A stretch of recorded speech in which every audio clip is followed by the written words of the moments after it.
I get a chance, I may have to take a little tour through the rooms of the other guests.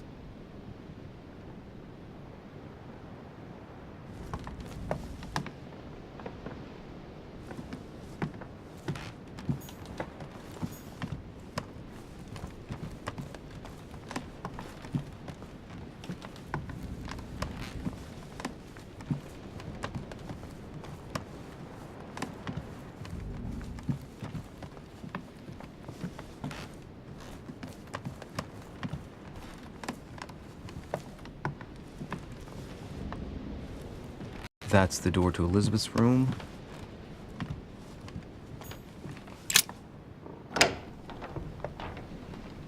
For God's sakes, what happened in here?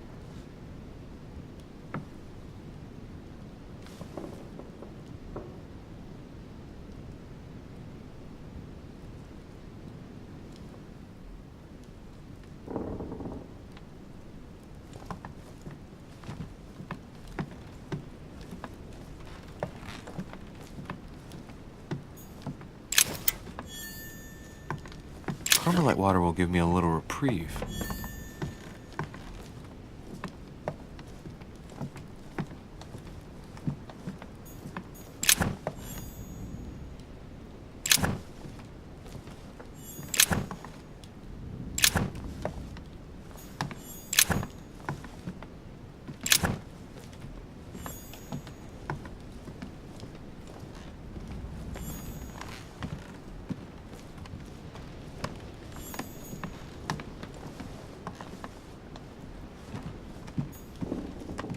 June 11th, 1791. My dear Elizabeth, your last letter gave me much cause for concern. Your words were so cold, as if emotions no longer mattered to you. Father maintains that the secondary effects of your treatment still trouble you, but that they will soon subside. Should I believe him? I cling to the belief that we shall soon see each other again, at long last, right soon. Your loving sister, Abigail. P.S. June 11th, 1791.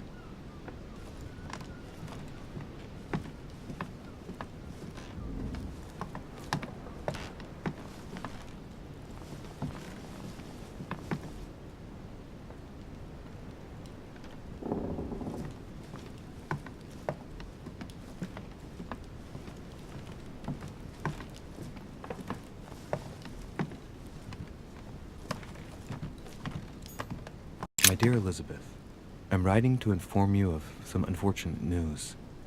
We won't be able to meet as planned on the first Sunday of May. I've been told that you're no better, and, unfortunately, your brothers and I are absolutely snowed under by the work required to govern this new country. Please excuse us. As soon as we can get free, even if it's just for a day, I promise we shall come and see you. Your loving father, John Adams. P.S. Don't hold it against your mother. She still isn't ready. Please don't judge her. I'm sure you'll be able to put all of this behind you one day.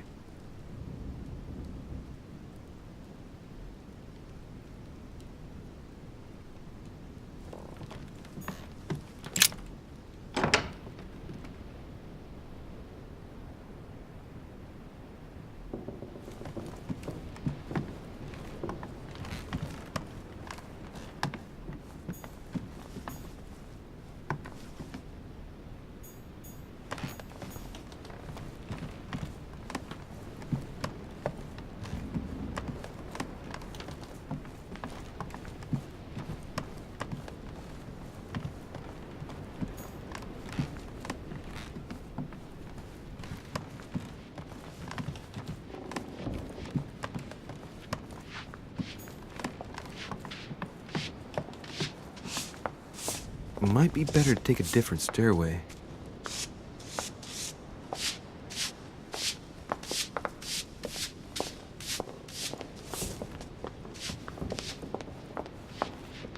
That must be the door to the room of the soldier I saw in my vision.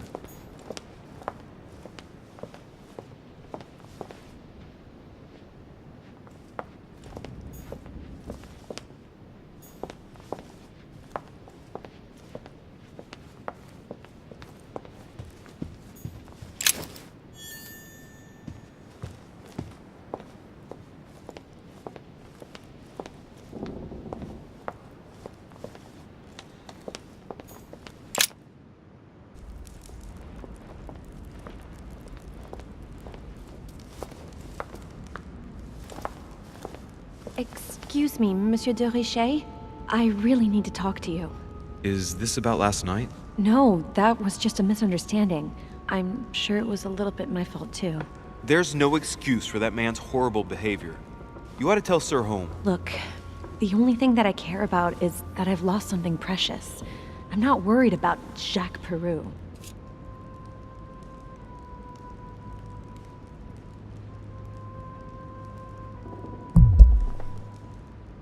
You're her son. Sarah de Richet's son. Yes, why? Last night, I found out that your mother was on the island. What are you doing here?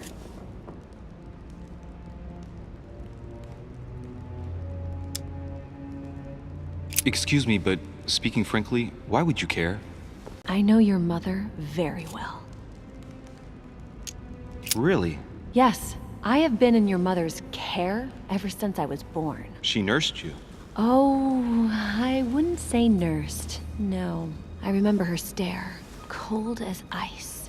Her sadistic hands pressing over my mouth to silence me while I screamed in pain. I remember her knees, too. She held me down with them while she cut and burned scars into me.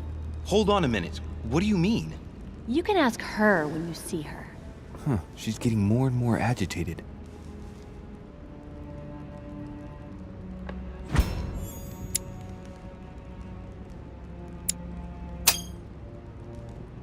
And next you're gonna tell me my mother's also responsible for that scar on your head?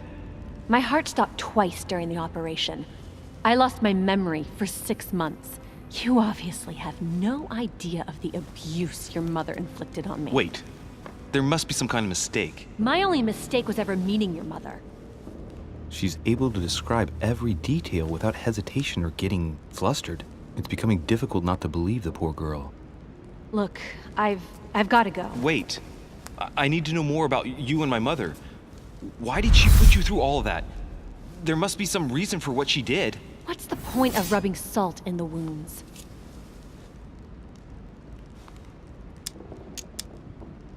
I want to find out what really happened. No, you really don't want to know what your mother did when I shed my first blood at puberty. On the contrary, you can tell me anything. Let me be my own judge. I know your little game. You're no different from the rest of them. You couldn't give a damn about me. The only thing you're interested in is finding out about your mother.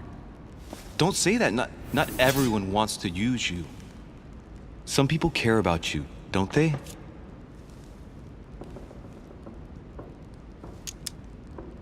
Haven't you got a sister? Yes. I'm sure she loves you with all her heart. She's the only one who cares about me. I would have put an end to it all by now if it weren't for her. Since you insist, I'll tell you how I met your mother. Thanks for trusting me. You see, before I was born, my mother often suffered from hallucinations and fits of anger. Soon people could barely recognize her.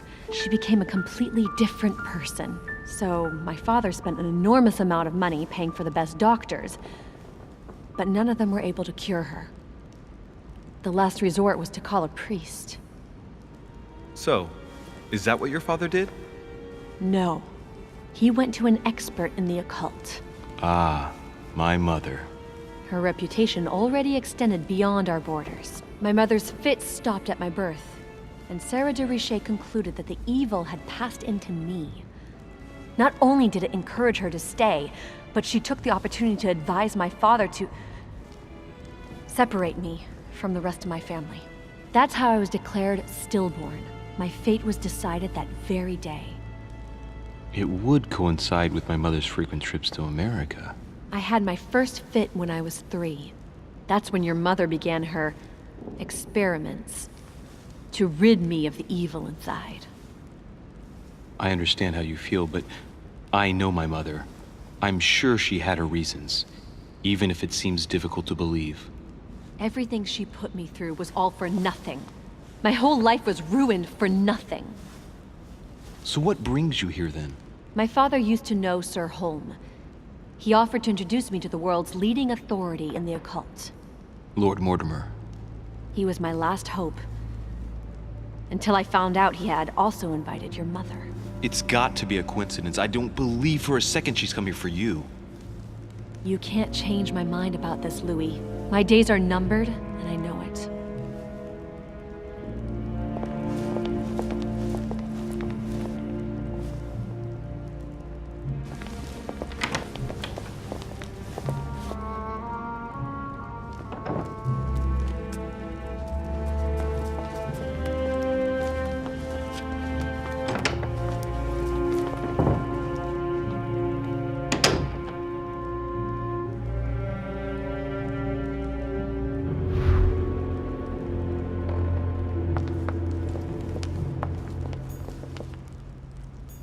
What can I do for you, sir?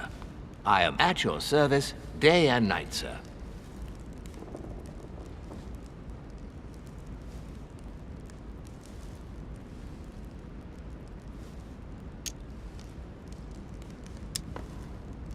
What can you tell me about the guests? Do excuse me, sir, but I am bound by discretion to say nothing about Lord Mortimer's guests, sir. Perhaps would like to know something else?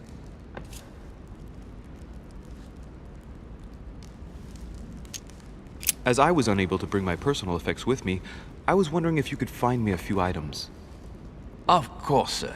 What would you require?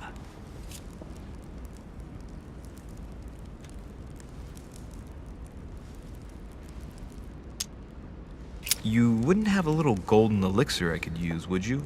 Oh, unfortunately, sir, I have orders not to give any of that medicine to any of Lord Mortimer's guests. Some guests are here to follow a very strict treatment. Mixing or combining certain substances would be dangerous for sir.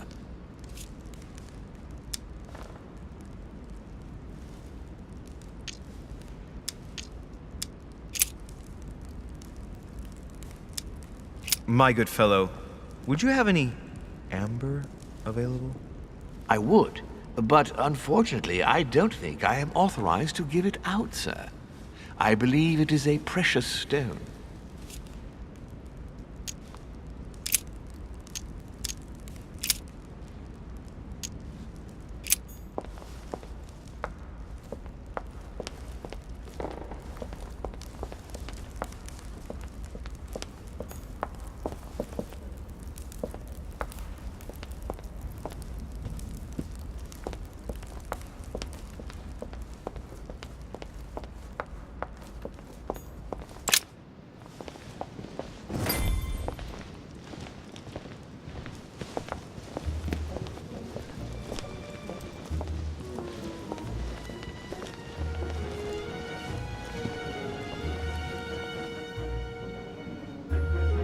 Dear friends, I bid you welcome. I hope the night was not too short. Your Eminence, Duchess, Monsieur de Richet, allow me to introduce our new guests. They arrived during the night. Johann Christoph von Wollner, Minister of Religious Affairs and close aide of Frederick William II, King of Prussia. Napoleon Bonaparte, Lieutenant of the French Revolutionary Army. And Jacques Peroux, French Revolutionary Tribunal Judge.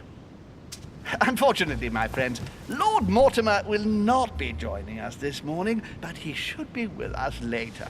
So, let us begin. What is Mortimer playing at? He tells me to come urgently and he sends no one to meet me? Not really, no. Thank you again for the wine, Your Eminence. It is served every day at the king's table. I am delighted to hear. Volner and Piaggi seem to be getting along well. My dear Johann, how are you? Glad to make landfall at last. And yourself? Very well. And your husband? He's poorly. The French Revolution gives him terrible headaches. Oh, I understand. I should feel better too, as soon as the situation is settled.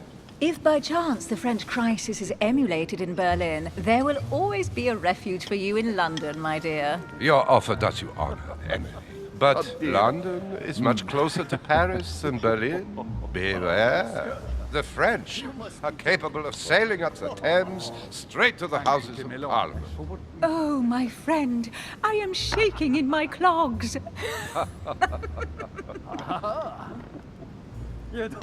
Is the wine to your liking? Very much so, Sir Gregory. Such complexity. Typically French. A Sauterne, isn't it? Absolutely. If I'm not mistaken, this is not Lord Mortimer's favorite wine. It is yours. In his absence, I have taken the liberty of making a slight deviation from the rule. But I count on your discretion.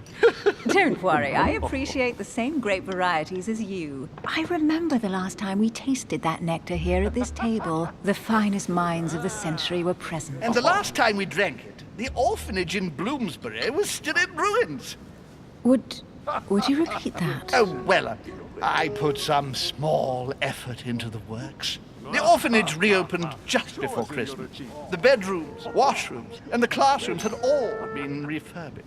I don't know what to say. You have given the girls a wonderful Christmas gift. Thank you. I made a promise. Now it is done.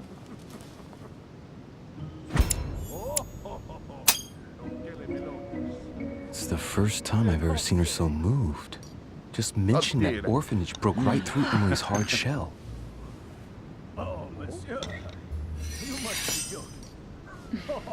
Is everything all right? Yes, thank you. I had a moment of absence, but here I am again. Oh?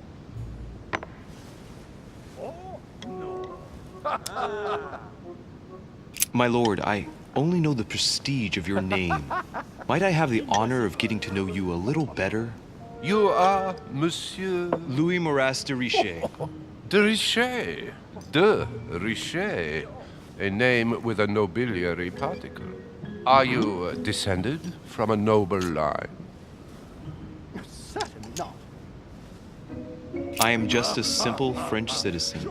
Really? Oh, you seem nothing like a commoner. Especially compared to that wretch over there sharing our meal.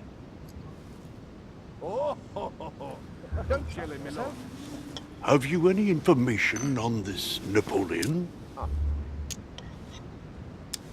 Yes, I heard the news. He's certainly connected and in high places. Surprising. No one appears to know him. No one knows me, and yet here I am. Quite so.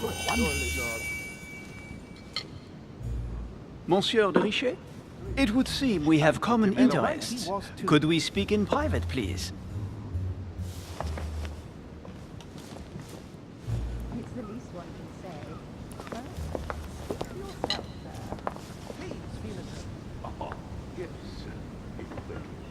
Lord Mortimer and the Golden Order, through your mother, have concluded a financial agreement. Stay composed, Louis. I'm listening. It is remarkable. An agreement for cannons. Lord Mortimer assured me that you are to take over the project on behalf of your mother.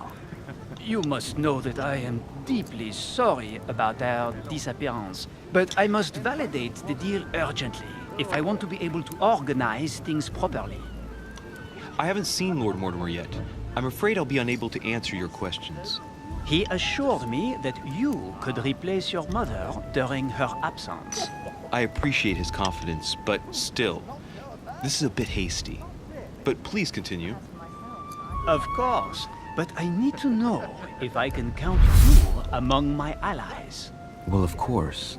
And for that, I have a little question for you.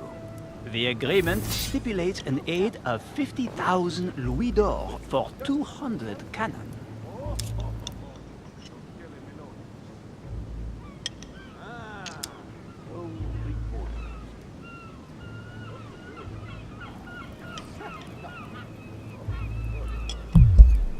Surely such an amount will buy twice as many cannons. Don't try to pull a fast one on me. We're both young, but we are not naive. Please don't be offended. I just wanted to make sure you knew what you were talking about. And I am reassured. I have one last question I would like to pose to you. We don't know each other yet, you and I. And I need to make sure that we both share the same vision for the future of France. Given the hard times that have befallen our beautiful country, what do you think it would take to restore its luster?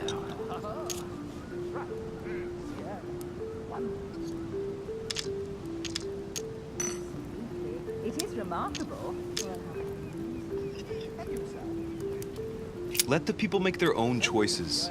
You are joking, I hope. The people are simply not capable of taking charge, don't you see? They are an uneducated mob who react on the spur of the moment, incapable of providing a coherent vision for the good of the country.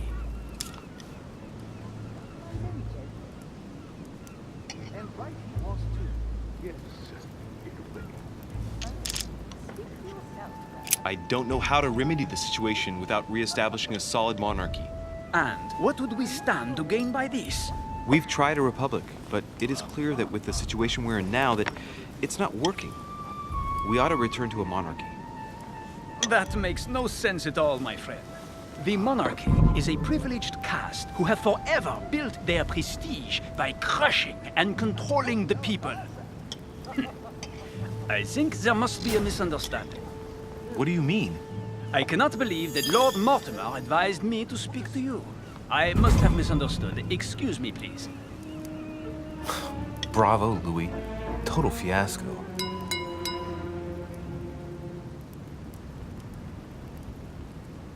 My friends, I would like to say a few words, please. I would like to thank Lord Mortimer, and you, Sir Holm, for bringing us all together here. Those of us for whom it is not the first time here, like me, are all trembling in sweet anticipation of the arrival of our host. For the rest, I would like to reassure you that Lord Mortimer always has a few surprising projects to propose.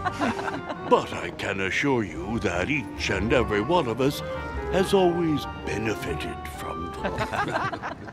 The last time I came to this place, Lord Mortimer offered to help me in my electoral campaign for the presidency of the United States.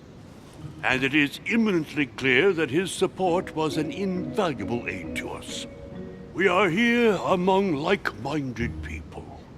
So let us put aside the conflicts in which some of our nations find themselves at present. So I raise my glass in honor of you all, my new and old friends. I trust you shall not be disappointed, Mr. Washington. Right, we shall meet again tomorrow. All the guests will be present, as well as Lord Mortimer, I hope. Until then, I trust you will find plenty to keep you amused.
Alright, let's recap. Before dinner, I was going to investigate my mother's message. I've got to find the place where all eyes size you up.